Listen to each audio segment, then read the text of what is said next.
Hi, I'm Rick Rheins, the Senior Rabbi at Temple Sinai in Denver, Colorado.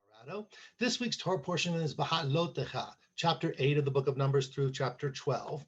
And we're in the second year after the Exodus, and the children of Israel are organized. They're about to go, they think, to the promised land. They don't know that actually it's going to be another 38 years before they get there, but that's for subsequent weeks' Torah portions.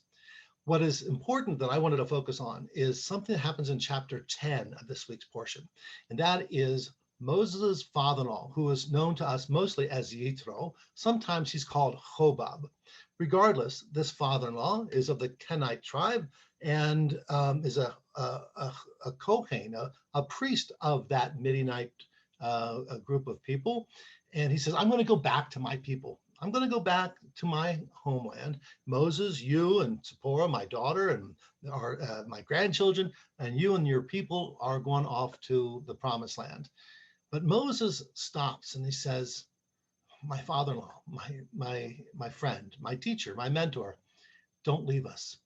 You are to us like anayim. You're like eyes to us.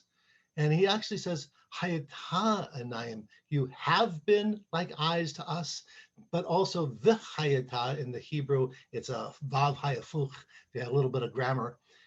It can also be understood in the future. And so Rashi mentions that it could be that you have been eyes to us, you have been our guide, but also we need you as our guide, i.e., the blessings you bring us are dear to us. You are dear to us.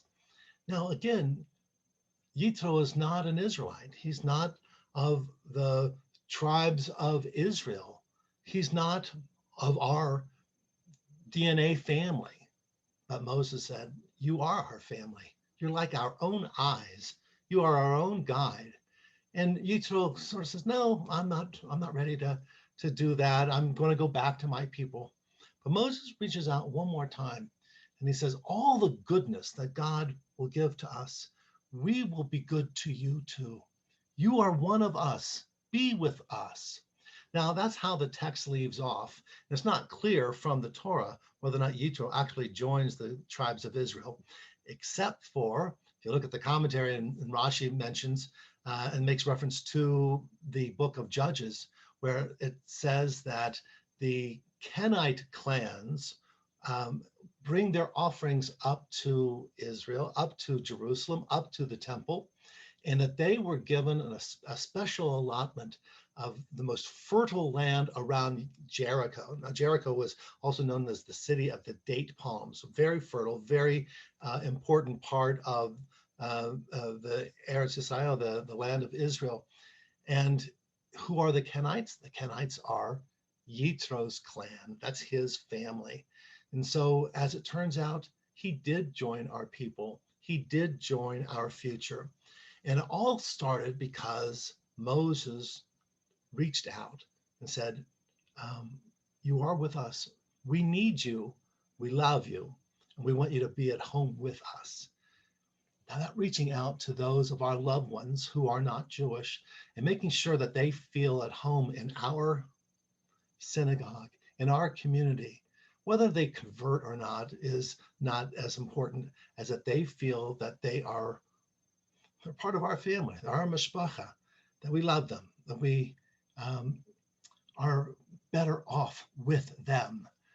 We need to share that message. We need to reach out to those who are in our family and in our neighborhoods and say, be with us.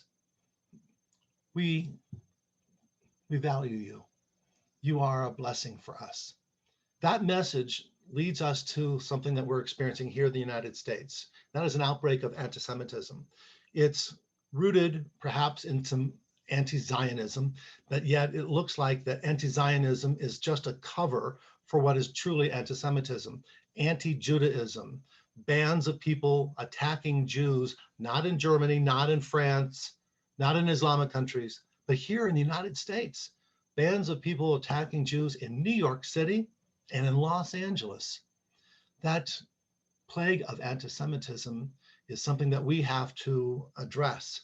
And you can either address it by hiding your Jewishness, hiding who you are and your affiliation, or just like Moses in this week's Torah portion, stand proudly and look out to our community. Say, I am a proud Jew, and I am not only proud, but I welcome you who are not Jewish to be friends, to be a part of our community, to consider the gifts of Judaism in your lives. Anti-Semitism is not going to go away. Certainly it's not going to go away if we shy from the blessings of our people. Moses understood the blessings of our people, and he offered them to Yitro, his father-in-law. And eventually his father-in-law joined our family, and the blessings are recorded in the Torah and in the Hebrew Bible. So I'm asking each person who's Jewish to be proud, to stand up with pride against those who are anti-Semitic, and also reach out with love. Reach out to our neighbors and our friends, our loved ones, and say, our Jewish faith welcomes you. Our Jewish home welcomes you, not under the guise of a missionizing agenda of trying to convert the world, but rather to share the blessings that God has given to us, to share the love and the warmth of Judaism with everyone in our community. Shabbat Shalom.